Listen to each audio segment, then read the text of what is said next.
Hello दोस्तों। आज मैं आपको एक ऐसी सच्चाई बताने जा रही हूँ जिसे सुनकर शायद आपकी रूह तक कांप उठे। सोचिए, अगर मरने के बाद आपको स्वर्ग या नर्क नहीं बल्कि कुत्ता, सुअर, सांप या गधा बनना पड़े तो क्या होगा? अगर आज आप जो गलत काम कर रहे हैं उसी का फल आपको अगले जन्म में जानवर बनकर भुगतना पड़े। एक पल के लिए खुद से पूछिए, क्या आप वही गलतियां दोबारा करेंगे? दोस्तों, गरुड़ पुराण में लिखा है, हर पाप का दंड मिलता है, और वो दंड सिर्फ नर्क में ही नहीं बल्कि अगले जन्म में भी मिलता है। तो इस कहानी को अंत तक जरूर सुनिए, क्योंकि आज आप जानेंगे कौन सा पाप करने वाला इंसान किस जानवर के रूप में जन्म लेता है। जानिए, गरुड़ पुराण के अनुसार जब किसी इंसान की मृत्यु होती है तो उसकी आत्मा को यमदूत यमलोक ले जाते हैं। वहां उसे उसके पूरे जीवन का एक एक पल दिखाया जाता है। उसने क्या खाया, क्या बोला, किसे धोखा दिया, किसे मारा, किसे दुख पहुंचाया, कुछ भी नहीं छुपता। यमराज कहते हैं, जो जैसा कर्म करेगा वैसा ही फल पाएगा। और यही कारण है कि कुछ आत्माओं को सीधा नया मानव जन्म नहीं मिलता, बल्कि उन्हें जानवरों की योनि में भेज दिया जाता है। गरुड़ पुराण के अनुसार मानव जीवन को पवित्र बनाए रखने के लिए सबसे पहले जिन पापों का उल्लेख किया गया है उनमें मांस भक्षण और अनावश्यक हिंसा प्रमुख है। जो व्यक्ति केवल अपनी जीव के स्वाद या मनोरंजन के लिए निर्दोष जीवों को मारता है, उनकी पीड़ा को नज़रअंदाज करता है और हत्या को साधारण घटना समझता है, उसकी आत्मा पर गहरा अंधकार छा जाता है। ऐसे मनुष्य अगले जन्म में मुर्गे का रूप लेते हैं और हर दिन भय, असुरक्षा और मृत्यु की आशंका में जीते हैं।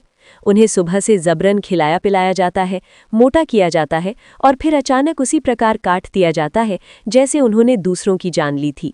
गरुड़ पुराण इसे कर्मों का सीधा और तीव्र प्रतिफल बताता है।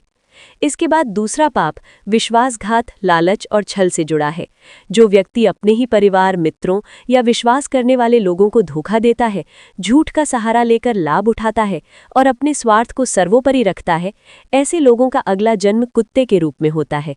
कुत्ते की योनि में जन्मी आत्मा भूख, असुरक्षा और अपमान से घिरी रहती है। वो दर दर भटकती है, दुत्कारी जाती है और उसी समाज से तिरस्कार पाती है जिसे उसने पिछले जन्म में छल से आहत किया था। ये जन्म आत्मा को कृतज्ञता और सच्चाई का मूल्य सिखाने के लिए मिलता है। तीसरा पाप सबसे गंभीर बताया गया है और वो है काम वासना, परस्त्री गमन और नारी का अपमान।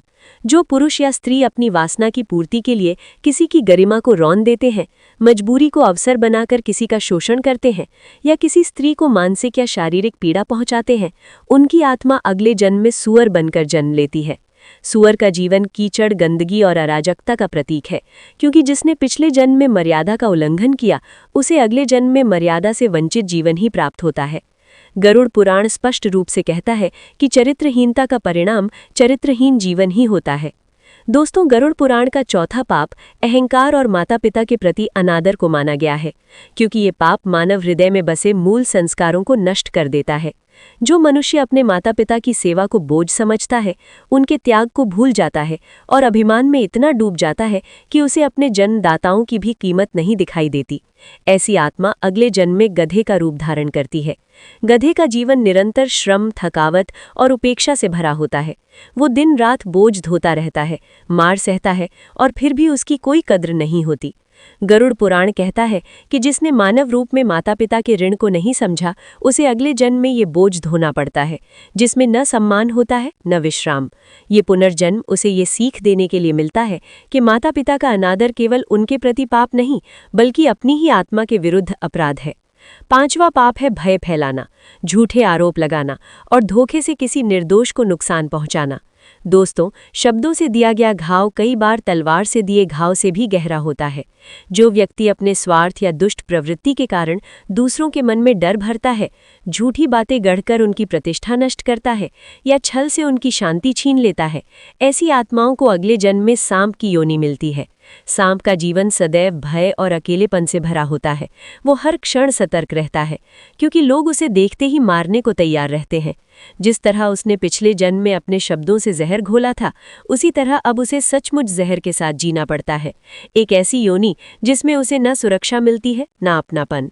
दोस्तों, गरुड़ पुराण में एक और भयावह सत्य बताया गया है, नशे और आत्मविनाशकारी आदतों का परिणाम।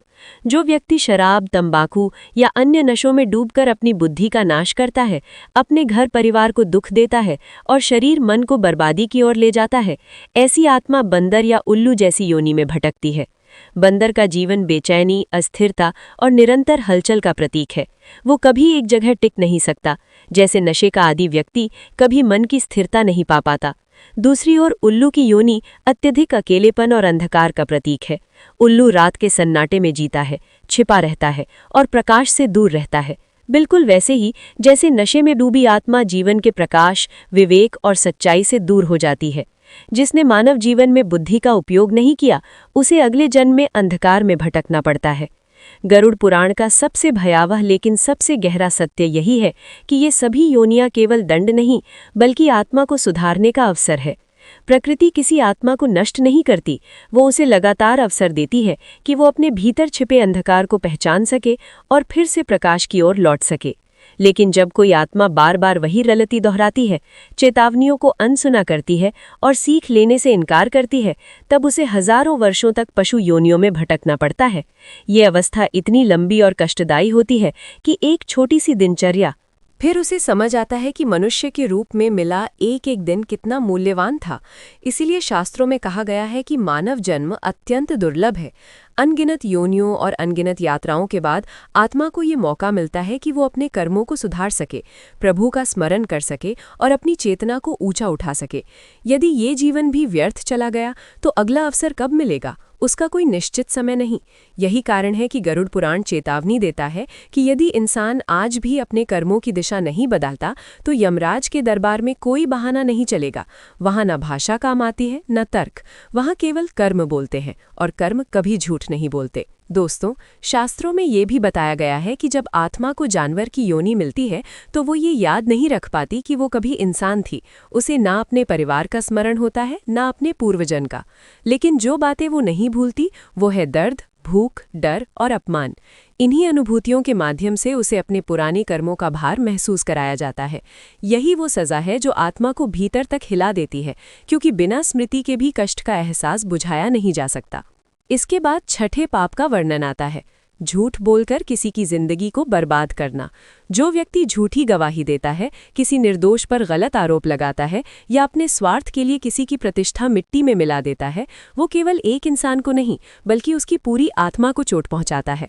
ऐसे दुष्कर्मों का फल ये होता है कि आत्मा को अगले जन्म में सियार या लोमड़ी की योनि मिलती है। सियार का जीवन निरंतर भय और सतर्कता से भरा होता है। वो अंधेरे में छुपकर जीता है, हर आवाज से कांप उठता है और दिन के उजाले से दूर रहता है। गरुड़ पुराण कहता है कि जिसने सत्य से मुंह मोड़ा, उसे अगले जन्म में रोशनी से डरने वाला जीवन मिलता है। ये अवस्था आत्मा को हर पल याद दिलाती है कि एक झूठ किसी जीवन को तोड़ सकता है और वही झूठ अगले जन्म में उसके अपने अस्तित्व को अंधकार में ढकेल देता है। गरुड़ पुराण में सातवां पाप चोरी, बेईमानी और छलपूर्ण धन संचय को बताया गया है। जो व्यक्ति मेहनत की कमाई से दूर भागता है और दूसरों की चीज हड़प कर अपने जीवन को आसान बनाना चाहता है, वो केवल वस्तुएं नहीं चुराता, वो अपना भविष्य भी चुरा लेता है। चाहे कोई व्यापारी तौल में कम दे, कोई कर्मचारी धोखे से लाभ उठाए या कोई व्यक्ति छुपकर किसी की संपत्ति हड़प ले, ऐसा हर कर्म आत्मा को अंधकार की ओर धकेल देता है। ऐसे मनुष्यों का अगला जन्म चूहे की योनि में होता है। चूहे का जीवन निरंतर भय, छुपाव और असुरक्षा से भरा होता है। वो दिन में दिखाई नहीं देता और रात की आड़ में ही बाहर निकलता है, क्योंकि लोग उसे देखते ही मारने दौड़ पड़ते हैं। जिस तरह उसने अपने मानव जीवन में चोरी छुपे अपना अस्तित्व बनाया था, उसी तरह अब उसे पूरे जीवन छुपकर कांपते हुए जीने के लिए विवश होना पड़ता है। ये योनि उसे ये सिखाती है कि बेईमानी से कमाया हुआ कुछ भी स्थायी नहीं होता, न सम्मान, न सुरक्षा, न सुख। आठवां पाप है ईर्ष्या, जलन और दूसरों के प्रति छुपी हुई द्वेष भावना। ये पाप बाहरी नहीं, आंतरिक होता है, धीरे धीरे हृदय को खोखला कर देता है। जब कोई व्यक्ति दूसरों की खुशी को देखकर दुखी होता है, उनकी तरक्की देखकर जलता है और मन ही मन उनकी गिरावट की कामना करता है, तो वो अपनी आत्मा में जहर भरता है। ऐसी नकारात्मक ऊर्जा न सिर्फ उसके वर्तमान को दूषित करती है, बल्कि उसके भविष्य को भी अंधकारमय बना देती है। ऐसे लोगों को अगले जन्म में बिच्छू या कीड़े की योनि मिलती है, है। इन योनियों में जीवन लगातार संघर्ष से भरा होता है। हर पल कुचले जाने का भय, किसी भी क्षण नष्ट हो जाने की आशंका और अस्तित्व की कोई कीमत ना होना। ये वही अवस्था है जो उस व्यक्ति के भीतर के विषैले भावों का प्रत्यक्ष प्रतिफल है। दोस्तों, गरुड़ पुराण सख्त चेतावनी देता है कि जो दूसरों को छोटा समझता है वही अगले जन्म में सबसे छोटी, तुच्छ और असुरक्षित योनि में चला जाता है। ईर्ष्या किसी और को नहीं, पहले खुद को नष्ट करती है। इसलिए आत्मा को प्रकाश की ओर ले जाने का एकमात्र मार्ग है स्वयं की तुलना छोड़कर अपने कर्मों पर ध्यान देना और दूसरों की खुशियों को देखकर हृदय में सद्भाव रखना। गरुड़ पुराण में नवा पाप ब्राह्मणों, साधु संतों और धर्म का अपमान बताया गया है। जो मनुष्य धर्म की शिक्षाओं का उपहास करता है, साधुओं का मजाक उड़ाता है या ईश्वर के अस्तित्व को चुनौती देकर अपने अहंकार को ऊंचा साबित करना चाहता है, ऐसी आत्मा किसी बाहरी पाप से नहीं, अपने भीतर की नकारात्मकता से नष्ट होती है। ऐसे व्यक्तियों का अगला जन्म उल्लू या गिद्ध की योनि में होता है। उल्लू का जीवन अंधकार में बीतता है और गिद्ध मृत शरीरों पर निर्भर रहता है। जिसने जीवन में पवित्रता, सत्य और श्रद्धा का अपमान किया, उसे मृत्यु और अंधकार में ही इस जन्म में अपना भोजन और आश्रय ढूंढना पड़ता है। ये वो अवस्था है जहां आत्मा को ये महसूस कराया जाता है कि जिसने दिव्यता का निरादर किया, उसके जीवन में प्रकाश कभी नहीं ठहर सकता। 10वां पाप है माता पिता, स्त्री और बच्चों पर अत्याचार, जिसे गरुड़ पुराण सबसे गंभीर पापों में से एक मानता है। जो मनुष्य अपने ही घर में क्रूरता का स्वरूप बन जाता है, जो स्त्री की दुर्बलता का लाभ उठाता है, जो बच्चों को भय और पीड़ा देता है और माता पिता पर हाथ उठाता है, उसका अगला जन्म भैंसे या बैल के रूप में होता है।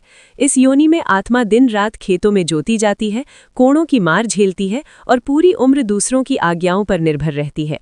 जीवन के उस रूप में न सुख होता है, न सम्मान, न स्वतंत्रता। वही स्थिति जो उसने अपने घर के निर्दोष लोगों पर थोपी थी। गरुड़ पुराण स्पष्ट कहता है कि जो अपने घर को नर्क बनाता है, वो अगले जन्म में स्वयं पशु बनकर वही पीड़ा सहता है।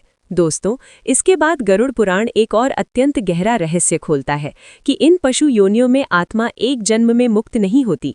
यदि कर्म बहुत भारी है तो आत्मा बार बार जन्म लेती है, कभी कुत्ता, कभी सूअर, कभी सांप, कभी कीड़ा। एक अंतहीन यात्रा जिसमें हर जन्म पुराने पापों का बोझ हल्का करने के लिए दिया गया अवसर होता है। जब एक व्यथित आत्मा यमराज से विनती करती है, मुझे एक मौका और दे दो, मैं सुधर जाऊंगी, तब यमराज उत्तर देते हैं, मानव जीवन ही मौका था, अब परिणाम भोगने होंगे। दोस्तों, ये वही कठोर सत्य है जिसे समझने में आत्मा के कई जन्म निकल जाते हैं। गरुड़ पुराण बताता है कि मानव शरीर पाने से पहले आत्मा को 84 लाख योनियों से गुजरना पड़ता है।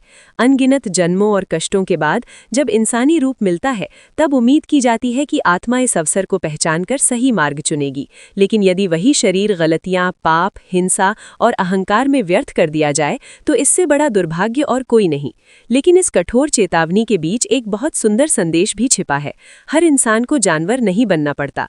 जो व्यक्ति सत्य का पालन करता है, जिसके हृदय में करुणा और दया है, जो संयमित जीवन जीता है, माता पिता की सेवा करता है, नशे और बुराइयों से दूर रहता है और किसी भी मजबूर इंसान का शोषण नहीं करता, ऐसे मनुष्यों को पशु योनियों में जाने की आवश्यकता ही नहीं पड़ती।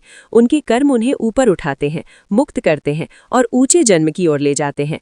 गरुड़ पुराण कहता है, जो आज सुधर गया उसका कल सुरक्षित है। इसीलिए शास्त्र कहते हैं, मौत से मत डरो, बुरे कर्मों से डरो, क्योंकि मौत तो एक दिन आनी ही है, लेकिन कर्म तय करते हैं कि उसके बाद क्या होगा। अगर ये कहानी आपको सोचने पर मजबूर कर दे तो इस वीडियो को लाइक जरूर करें और कमेंट में लिखें राधे राधे। फिर मिलेंगे अगली ऐसी ही रहस्यमयी कहानी के साथ। तब तक के लिए जय श्री कृष्ण।